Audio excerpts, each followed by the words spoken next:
Hi guys, आप कैसे हैं? मुझे पूरी उम्मीद है कि आप लोग जो है ठीक ही होंगे और भगवान कृष्ण की दया से चुस्त होंगे, दुरुस्त होंगे। जैसा कि आज श्री कृष्ण जन्माष्टमी है। आज 6 डेट है, कल 7 डेट है, यानी कल 7 तारीख को जो है गृहस्थ वाली मनाई जाएगी। लेकिन आज जो है संतों की जन्माष्टमी है। HP हमीरपुर चैनल आपका बहुत बहुत स्वागत करता है। अगर आप मेरे चैनल पर, मनोज के चैनल पर पहली बार आए हैं तो प्लीज़ जो है सब्सक्राइब ज़रूर कर दीजिएगा और लाइक ज़रूर कर दीजिएगा। और जो है कमेंट बॉक्स में अपनी राय मनोज भाई के लिए ज़रूर लिखिए कि मनोज भाई आप वीडियो कैसी बनाते हैं, अच्छी बनाते हैं या सही बनाते हैं। मैं आपको बता दूं, ये मेरा चैनल जो है विभिन्न जानकारी देने के लिए ये चैनल जो है बनाया गया है HP हमीरपुर। और मैं अपने चैनल पर आपका बहुत बहुत स्वागत करता हूं। आपका मेरे चैनल पर स्वागत है, हार्दिक अभिनंदन है। तो मेरी एक गुजारिश है आपसे कि प्लीज़ अगर वीडियो देखें तो पूरा देखें। वीडियो को जो है स्किप करके, बीच में स्किप कर करके बिल्कुल न देखिएगा, नहीं तो बिल्कुल भी मज़ा नहीं आएगा। आइए मैं आपको एक जानकारी देने जा रहा हूँ। देखिए, मैं जो है खुली बहारों में हूँ, बिल्कुल खेतों पे हूँ, क्योंकि मैं निर्भीक होकर के वीडियो बनाता हूँ, निर्भीक होकर के जानकारी देना पसंद करता हूँ। आज की जानकारी क्या है? आज की जानकारी है कि भगवान कृष्ण का जन्म कैसे हुआ था, किन परिस्थितियों में हुआ था। देखिए, भगवान कृष्ण का जन्म जो है एक बहुत ही दयनीय स्थिति में हुआ था और बुरी स्थितियों में हुआ था, क्योंकि वो शुरू से ही साजिश का शिकार, कंस मामा के साजिश का शिकार वो शुरू से ही रहे। एक कंस गया तो दूसरा सगी मौसी का लड़का शिशुपाल आया। शिशुपाल का वध किया तो स्वयं उनके ही घर के, उनके सगे ही नाती पोते जो हो उनके बारे में साजिशें रचने लगे और भगवान कृष्ण की एक भी बात ना मानते हुए जो है उनका नाम बहुत ही ज़्यादा खराब करने की कोशिश में लगे रहे। लेकिन भगवान कृष्ण जो है इन सारी बातों से बिल्कुल नहीं घबराए, क्योंकि मैं आपको बता दूं कि भगवान कृष्ण कोई ऐसे वैसे भगवान नहीं थे। वो एक ऐसे महापुरुष थे, ऐसी सिद्धि मूर्ति थी वो, कि मतलब वो योगी थे। उन्होंने एक बहुत बड़ा योग सिद्ध कर रखा था। वो कहते हैं कि माखन चोरी करते थे और गोपियों के साथ में रास रचाते थे। ये बिल्कुल सत्य बात है। लेकिन मैं आपको बात बता दूं कि यहाँ पर एक शब्द आता है रास। तो रास पर ही एक रहस्य है। भगवान कृष्ण के सिर्फ रास पर ही रहस्य है, क्योंकि भगवान कृष्ण ने यहाँ पर एक संदेश दिया है। भगवान कृष्ण ने यहाँ पर एक संदेश दिया है, गोपिकाओं के साथ में रास रचा करके और राधा रानी से प्रेम करके, वो भी सच्चा प्रेम करके। देखिए, राधा जो है उनके रिश्ते में मौसी लगती थी, लेकिन उन्होंने निश्चल भाव से प्रेम किया था। किसी गलत तरीके से, गलत भाव से राधा को उन्होंने प्रेम नहीं किया था और राधा ने भी उनको गलत तरीके से प्रेम नहीं किया था। यहाँ पर मैं आपको बता दूं कि भगवान कृष्ण का मुख्य उद्देश्य ही था कि दुनिया को प्रेम का संदेश देना। प्रेम क्या है, प्रेम क्या है, यही भगवान ने अपनी जीवन गाथा में समझाया। उन्होंने स्वयं उसको किया, तब दुनिया ने देखा, दुनिया ने उनको माना भी, जाना भी। और दुनिया भाइयों आज उनको बहुत ज़्यादा मानती है। जैसे भगवान राम थे, भगवान राम ने भी स्वयं वो कर्म करके दिखाए। वो बातें नहीं करते थे, उन्होंने स्वयं वो कर्म किए। 14 वर्ष का वनवास झेला था।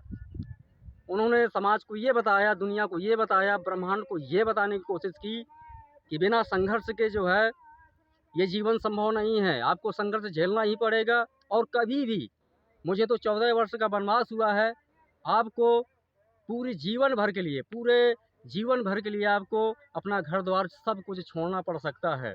यही राम ने भी इस समाज को संदेश दिया था।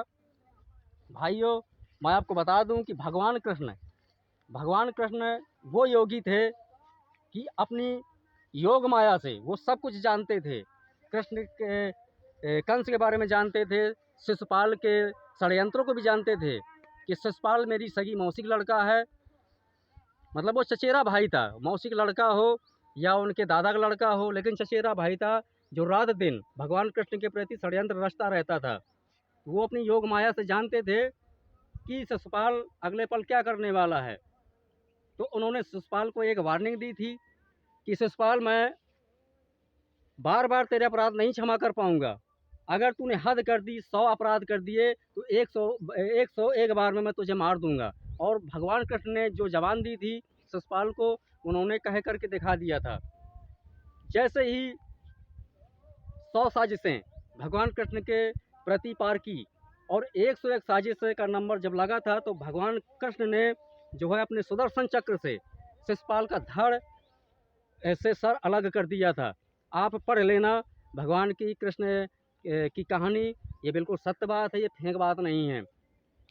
तो भगवान कृष्ण का जहाँ पर भी अनुसरण आता है, नाम आता है, तो मैं आपको बता दूं वहाँ पर राधा रानी का नाम जरूर आता है, क्योंकि उन्होंने दुनिया को ये संदेश दिखाया कि प्रेम से बड़ी कोई वस्तु नहीं है। वो एक अमूल्य वस्तु है, हीरे से भी अमूल्य वस्तु है, सोने चांदी से भी अमूल्य वस्तु है। लेकिन प्रेम होना चाहिए आत्मा से, निश्चल भाव से होना चाहिए, वही प्रेम सफल होता है। जरूरी नहीं है जैसे कि हम आजकल के कोई प्रेम कहानी पढ़ते हैं या किसी की प्रेम कहानी देखते हैं, तो उनके साथ में दुर्घटनाएं भी साथ साथ में पढ़ते हैं। तो क्या उनका प्रेम सच है?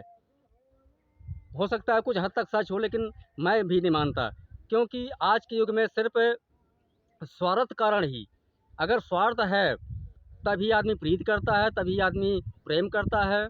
क्योंकि भगवान कृष्ण के ज़माने का प्रेम अब प्रेम नहीं है। जो लैला मजनू के ज़माने में प्रेम था, ठीक है, वो बिल्कुल प्रेम अब है ही नहीं। आपके अंदर है, आप सब कुछ जानते हैं, लेकिन अगले के अंदर जब तक कुछ खूबी नहीं होगी, तो आप अगले को प्रेम कर ही नहीं सकते। इसी को कहते हैं स्वार्थ। जैसा कि प्रेम किसको कहते हैं? निस्वार्थ भाव।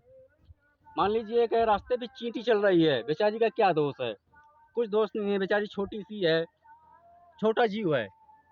कभी कभी हम जानबूझ करके जो है उस चींटी को अपने पैरों के नीचे ऐसे करके कुचल देते हैं और मार डालते हैं, और बेचारा निर्बोध प्राणी जो है चला जाता है। और मैं आपको बताना चाहूँ, अगर उसी चींटी की अगर आप लोग सेफ्टी करें, जैसे बेचारी जो है अपने दाने दाने के लिए भटक रही है, हो अगर आप उसके लिए कुछ भी ग्रास डालें, आटा डालें, मतलब जो कुछ भी खाती है, अगर आप वो चीज़ डालें, तो वो होता है निस्वार्थ प्रेम। प्रेम तो माता पिता से भी होता है, ठीक है, लेकिन आज के युग में माता पिता को भी लोग ठुकरा रहे हैं, उनको मार रहे हैं, जो कि बहुत ही गलत बात है। मतलब ऐसी गलतियाँ मुझसे भी हुई हैं, ऐसा नहीं कि मैं लंबी लंबी बातें मार रहा हूँ। गलतियाँ तो हर इंसान से होती हैं, इंसान गलतियों का भाई पुतला होता है। लेकिन मैं अपने माता पिता को सच्चे हृदय से मानता हूँ, और मुझे पता है कि मेरे माता पिता की आशीर्वाद मेरे सर पर बना हुआ है। उनके आशीर्वाद के अलावा मेरे सर पर किसी का भी आशीर्वाद नहीं है। मैं आपको बता दूं, मैं उनके ही आशीर्वाद से चुस्त रहता हूं, तंदुरुस्त रहता हूं, और हमेशा जो है अपनी प्रगति पर अग्रसर हूं। और मैं आपको बता दूं कि भगवान कृष्ण की जन्माष्टमी है आज मनाइए, कल मनाइए, 2 दिन है। 2 दिन तो सनातन से चली आ रही है, ठीक है। जब से दुनिया जो है चली आ रही है, तब से जो है 2 दिन ही मनाई जाती है। तो आज भगवान कृष्ण की आप सौगंध लीजिए और उनसे ये मांगिए कि हे भगवान, हमारी जो भी गलतियां हैं, हमारी जो भी त्रुटियां हैं, तो हमारी वो त्रुटियां माफ़ कीजिए। और आप निस्वार्थ भाव से, आप दुनिया के पेंच में ना पड़िए, आप अपने माता पिता को सच्चे हृदय से प्रेम कीजिए, क्योंकि उन्होंने, तुम्हारी माता ने जैसे 9 महीने माँ गर्भ पे कोख पे रखा, ठीक है, उन्होंने कष्ट झेला और आपकी उंगली पकड़ करके आपको चलना सिखाया, आपको क्या करना है समाज में, सब कुछ जो है माता पिता ही सिखाते हैं। सबसे पहले गुरु माता पिता ही होते हैं, प्रथम गुरु मैं आपको बता दूं।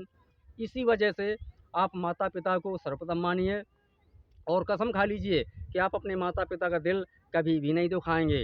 अगर आपको मेरा वीडियो पसंद आया हो तो प्लीज़ सब्सक्राइब ज़रूर कीजिएगा और कमेंट बॉक्स में कि नहीं प्रमोद आप झूठ बोल रहे हो या गलत बोल रहे हो तो प्लीज़ एक कमेंट ज़रूर कीजिएगा। जय हिंद, जय भारत।